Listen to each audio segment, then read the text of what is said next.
A microscope is an instrument that is used to magnify small objects. Some microscopes can even be used to observe as an object at a cellular level, allowing scientists to see the shape of a cell, its nucleus, mitochondria, and other organelles. While the modern microscope has many parts, the most important pieces are its lenses. It is through the microscope lenses that the image of an object can be magnified and observed in detail. A simple light microscope manipulates how light enters the eye using a convex lens, where both sides of the lens are curved outwards. When light reflects off of an object being viewed under the microscope and passes through the lens, it bends toward the eye. This makes the object look bigger than it actually is. History of microscopes. 14th century spectacles first made in Italy. 1590, two Dutch spectacle makers and father and son team, Hans and Zacharias Janssen, create the first microscope. 1667, Robert Hooke's famous Micrographia is published, which outlines Hooke's various studies using the microscope. 1675, enter Anton van Leeuwenhoek, who used microscope with one lens to observe insects and other specimens. Leeuwenhoek was the first to observe bacteria. Joseph Jackson Lister observed that using weak lenses together at various distances provide clear magnification. Richard Zsigmondy inverts the ultramicroscope, which allows for observation of specimens below the wavelength of light. 1932, transparent biological materials are studied for the first time using Fitz-Zernick's invention of the phase contrast microscope. 1981, 3D specimen images, possibly with the invention of the scanning tunneling microscope by Gerd Billing and Heinrich Roth. Microscope is very useful, especially today that we are experiencing a crisis. The fact that swab tests and some blood sample need to use a microscope to see the larger picture of what the swab or blood sample contain. Also to determine if the swab test is positive or negative to the COVID-19. The microscope also helped the scientists to invent a vaccine for COVID-19 to see if it's safe for the people.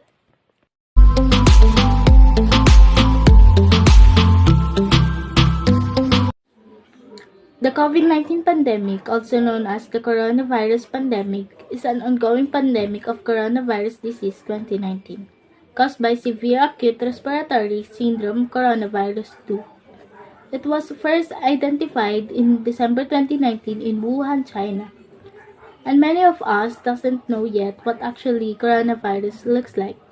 The National Institute of Allergy and Infectious Disease, Rocky Mountains Laboratories, have just released scanning and transmission electron microscope images of the coronavirus, and they are surprisingly aesthetically pleasing.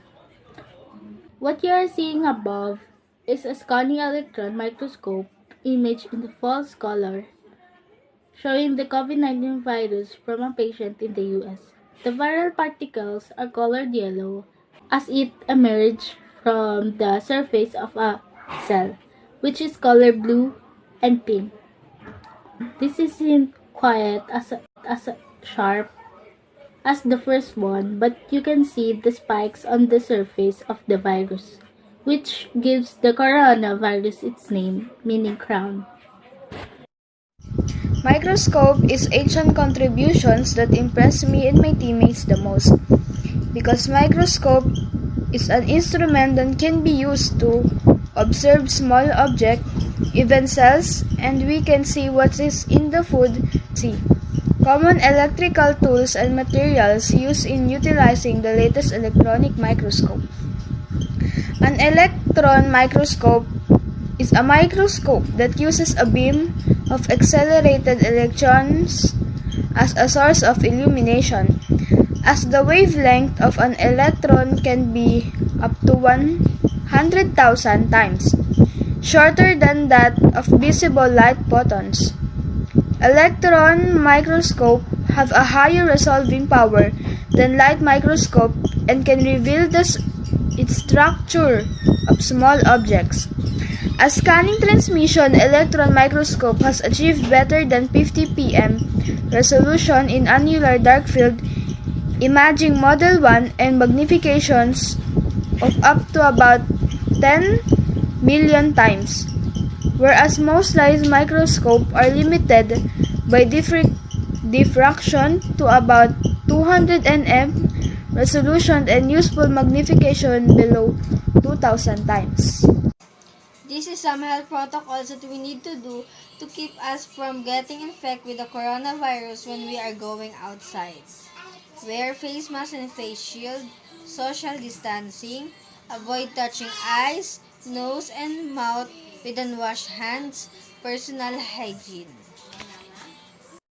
Many young people are in the stage of adulting, and this is the importance of adolescence stage food selection. Adolescence, the period of following the onset of puberty, during which a young person develops from a child into an adult, the body of a teen facing a time of growth, as well as mental changes occur at the same time, resulting in an increase in appetite, so healthy food should be of a high priority for them to meet their needs. COVID-19 cases in the Philippines. 523,516 total confirmed cases. January 31, 2021.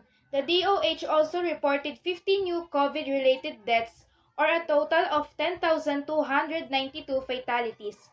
This is the sixth time in the past week that the number of additional deaths is at least 50 per day. Monday's additional cases do not include data from 4 laboratories that failed to submit on time. Topping the list of areas with new COVID-19 cases, Quezon City with 89 is higher than Cebu City with 88. Cavite Province with 80 is higher than Davao City with 78. And Cebu Province with 50 is lowest of all. The cases in the past week, people during Christmas and New Year's celebration. Conversion of units and measurements. Number 1. Always follow the proper hand washing to prevent viruses. Wet your hands with clean running water. Turn off the tap and apply soap. Lather your hands by rubbing them together with the soap. Scrub your hands for at least 20 seconds. Rinse your hands well under clean running water. Always observe social distance. Social distancing is a public health practice that aims to prevent sick people from coming in close contact with healthy people in order to reduce opportunities for disease transmission. Stay apart at least 2 meters from people. Of the discovery of the vaccine for COVID-19. The Philippines has approved COVID-19 vaccine for emergency use, the Food and Drug Administration announced on January 7, 2020, as the government aims to inoculate 1,100 to 2,100 Filipinos daily in a national vaccine rollout after a review of currently available data by medical and regulatory expert. FDA is granting emergency authorization to Pfizer BioNTech COVID-19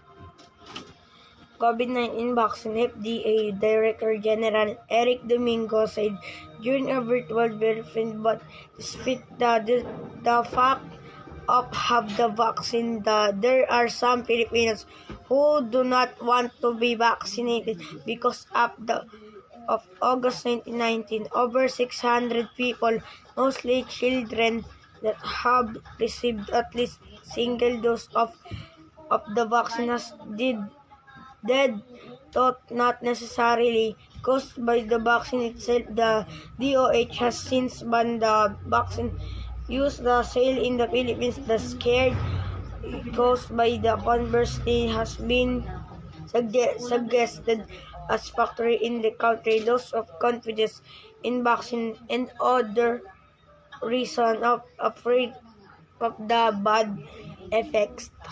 Thank you. Persons that I help in the time of pandemic. When I see someone who is not wearing face mask properly, I tell them to wear it properly. When there's no social distancing, I tell them to follow the social distancing rule. And lastly, I include in my prayers that those affected by the coronavirus have healed. This is the report of Group 3 Ephesus.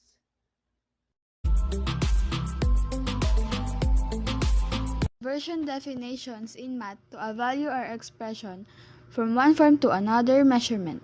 To change from one unit to another, such as from inches to millimeters or liters to gallons. Example, convert 12 inches to millimeters.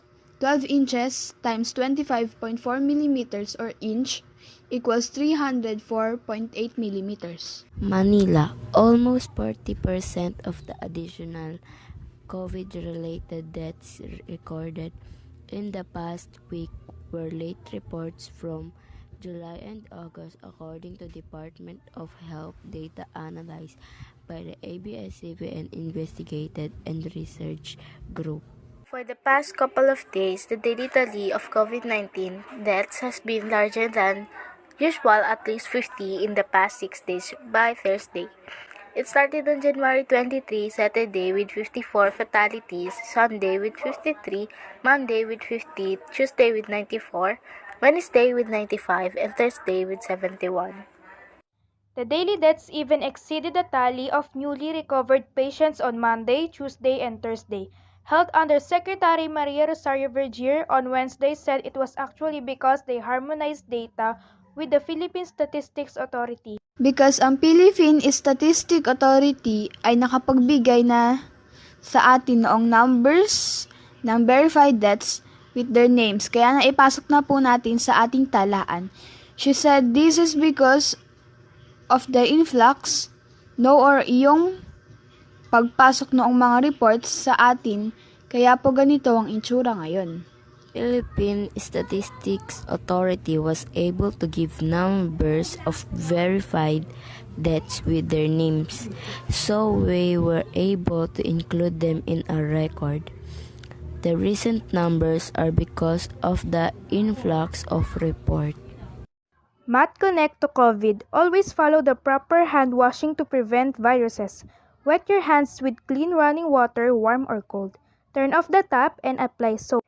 Lather your hands by rubbing them together with the soap. Scrub your hands for at least 20 seconds. Rinse your hands well under clean running water. Always observe social distancing. Social distancing is a public health practice that aims to prevent sick people from coming in close contact with healthy people in order to reduce opportunities for disease transmission. Stay apart at least 2 meters from people.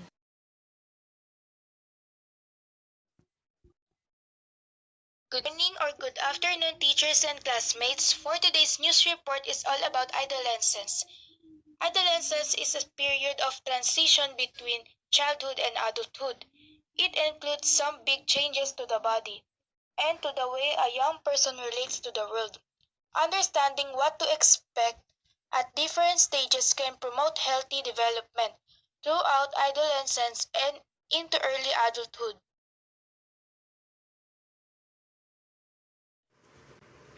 Eat plenty of fruits and vegetables.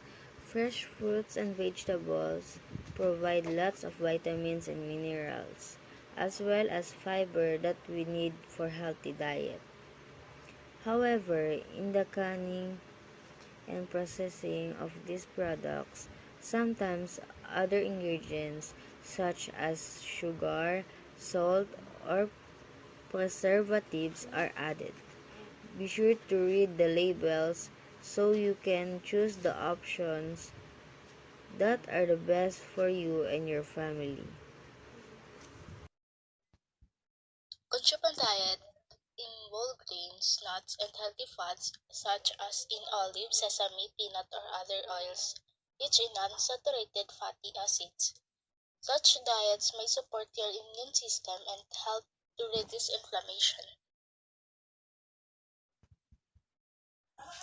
Watch your intake of fats, sugar, and salt. Many people in times of high stress use food as a comfort, which can lead to overconsumption. Furthermore, foods in which we find comfort are oftentimes very high in fat, sugar, salt, and calories.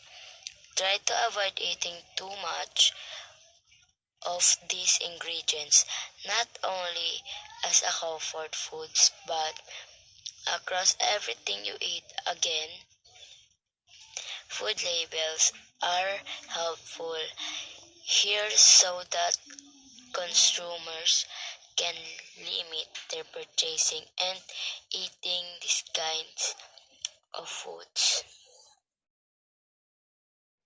Continue to practice good food hygiene because of COVID-19 pandemic.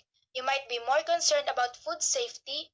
However, it's always good to remember how we can support food safety by practicing the 5 keys to food safety. First, keep clean. Second, separate raw and cook. Third, cook thoroughly. Fourth, keep food at safe temperatures. And lastly, use safe water.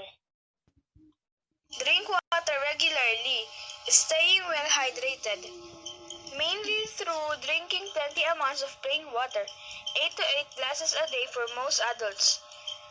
Also helps our immune system. Drinking plain water instead of sugar, sweetened beverage also help reduce the risk of consuming too many calories for maintaining a healthy weight.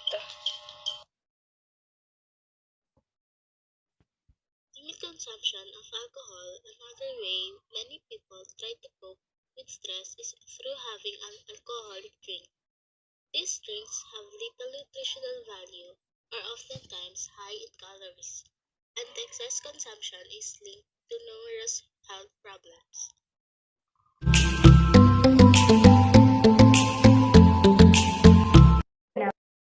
An electron microscope is a microscope that uses a beam of accelerated electrons as a source of illumination, as the wavelength of an electron can be up to 100,000 times shorter than that of visible light photons.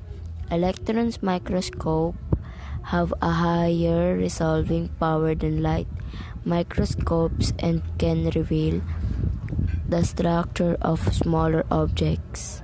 A scanning transmission electron microscope has achieved better than 50 particular matter resolution in annular dark field imaging Model 1 and magnifications of up to about 10,000 million times, whereas most light microscopes are limited by diffraction to about 200 nm resolution and useful magnifications below 2,000 times. Electron microscopy uses an electron beam to create an image of a sample. Because of this, an electron microscope has a much greater resolving power than a light microscope and it's capable of much higher magnifications, up to 2 million times. There are two types of electron microscopes: transmission electron microscopes and scanning electron microscopes. Scanning electron microscopes shows the specimen surface. while transmission electron microscopes is used to reveal structures of thin samples or thin sections. Transmission electron microscopes images are two-dimensional projections of 3D objects.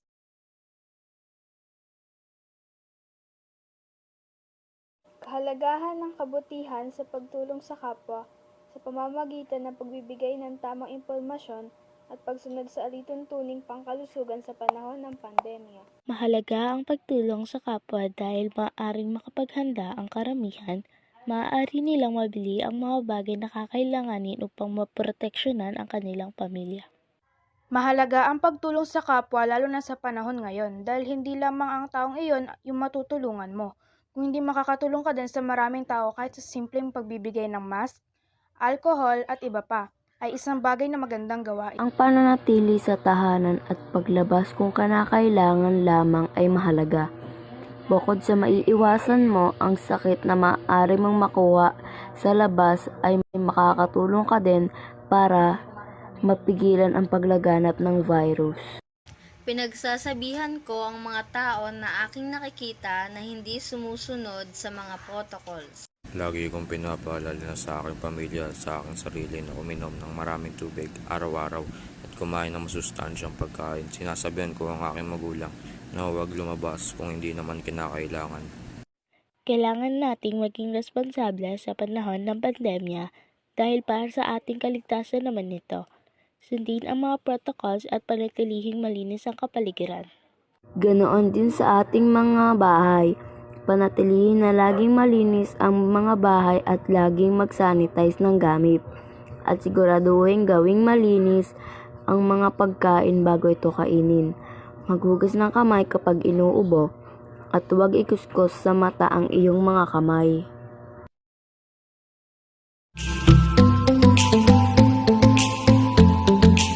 Magandang umaga sa aking mga kamag-aral at sa aming grupo. Ito ang news report ng Group 3. Ano nga ba ang ritual o bulong? Isang panalangin ng bulong o ritual, ito ay karaniwang ginagawa nung sinaunang panahon. Maraming paniniwala ng mga Pilipino noon at ngayon ang nananatili sa aming lugar. Madalas kong marinig ang maraming bulong sa aming lugar bilang tradisyon ng mga sinaunang Pilipino. Maaaring may konting pagbabago ng kulturang Pilipino sa mga bulong, pero naniniwala ako na isa pa rin ang pinag-uugatan ng mga ito, kundi ang mga katutubong kaugalian ng mga Pilipino. Marami nang di naniniwala sa bulong sa ngayong panahon, di tulad noon na halos lahat ng ating mga ninuno ay ritual ang ginagamit upang magpagaling ng tao na may karamdaman. May mga nagtatanong kung pwede ba itong gamitin na panglunas sa COVID. Para sa akin po, opo, maaari pong makatulong ang orasyon o ritual na yan base po sa mga nakikita ko at sa mga napapanood ko. Pwede itong gamitin bilang panggamot sa COVID-19 dahil marami akong nakikita mga ritual na talaga nakakapagpagamot na may mga karamdaman. Pero pwede din naman tayo manatili sa bahay at lumabas lang kung kinakailangan. At laging sumunod sa mga protocols upang mas madaling iwasan ang pagkalat ng virus. Dito magkaroon ng koneksyon sa COVID, lalo't nang maraming natatakot na magpaturok dahil may nagsasabi na ito ay nakakamutay, kaya posible ito na gamitin ng mga bulong o ritual. Mayroong mga tradisyonal at paaralan ng panggagamot sa kadalasang di tinuturing na bahagi ng kanlurang medisina sa isang mahigpit na kamalayan, ang paaralan ng Ayurveda ng India, at tradisyonal na panggagamot sa mga insect, ang pinakamasulong na sistema sa paggagamot sa labas ng kanluran o hipokratikong tradisyon. Pakistan, Avicenna bilang Persyanong polimata na itinuturing bilang isa sa mga pinakamahalagang manggagamot, taluptala, palaisip at manunulat ang Islamikong gintoang panahon at ang ama ng maagang makabagong medisina. Tinatawag din si Avicenna bilang pinakamaimpluwensyang pilosopo bago ang modernong panahon. May 5 uri ng tsaa sa China: green tea, Longjing, Wulong, scented tea, jasmine tea, black tea, at compressed tea. Maraming advantage ang pag-inom ng tsaa sa ating kalusugan. Kapag tag-init, ang pag-inom ng tsaa ay nakaka-relax at nakakapagpalamig ng pakiramdam. Ito ang dahilan kung bakit napakaraming tihaw sa katimugan ng China. Pagdating naman sa medisina, meron din benepisyo ang pag-inom ng tsaa. Ang tsaa ay nagtatagla ng 20 to 30% na tannic acid. Ito ay isang chemical na may anti-inflammatory. Kritikal na nakapagsusuri sa mga kaisipang Asyano. Filosofiya at relihiyon nagbigay daan sa paglubog ng sinaunang kabihasnan sa Asya at pagbuo ng pagkakainlanlang Asyano. Napapahalagahan ang ugnayan ng tao at kapaligiran sa paghubog ng kabihasnang Asyano.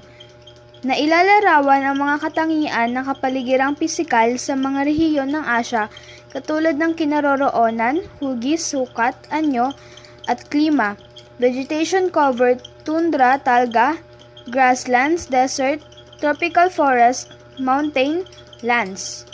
Nakapaghahambing ng kalagayan ng kapaligiran sa iba't ibang bahagi ng Asya. Nakakagawa ng pangkalahatang profile ng heograpiya ng Asya na ilalarawan ang mga yamang likas ng Asya. Natataya ang mga implikasyon ng kapaligiran pisikal at yamang likas ng mga rehiyon sa pamumuhay ng mga Asyano noon at ngayon. Lalarawan ang komposisyong etniko ng mga rehiyon sa Asya. Nasusuri ang kaugnayan ng paglinang ng wika sa paghubog ng kultura ng mga Asyano. Napapahalagahan ang mga kaisipang Asyano, filosofiya at relihiyon na nagbibigay daan sa paghubog ng sinaunang kabihasnang sa Asya at sa pagbuo ng pagkakailanlang Asyano. Nasusuri ang paghubog, pag-unlad at kalikasan ng mga payamanan at estado. Kaisipang Asyano, filosofiya, religion. Kaisipang Asyano, filosofiya at relihiyon na nagbigay daan sa paghubog ng sinaunang kabihasnan sa Asya at sa pagbuo ng pagkakinanlang Asyano. Mga kasanayan sa pagkatuto. Nasusuri ang mga halagang pangyayari mula sa sinaunang kabihasnan hanggang sa ika-16 na siglo sa pamahalaan, kabuhayan, teknolohiya, lipunan, edukasyon, paniniwala, pagpapahalaga, at 20.8 sining at kultura.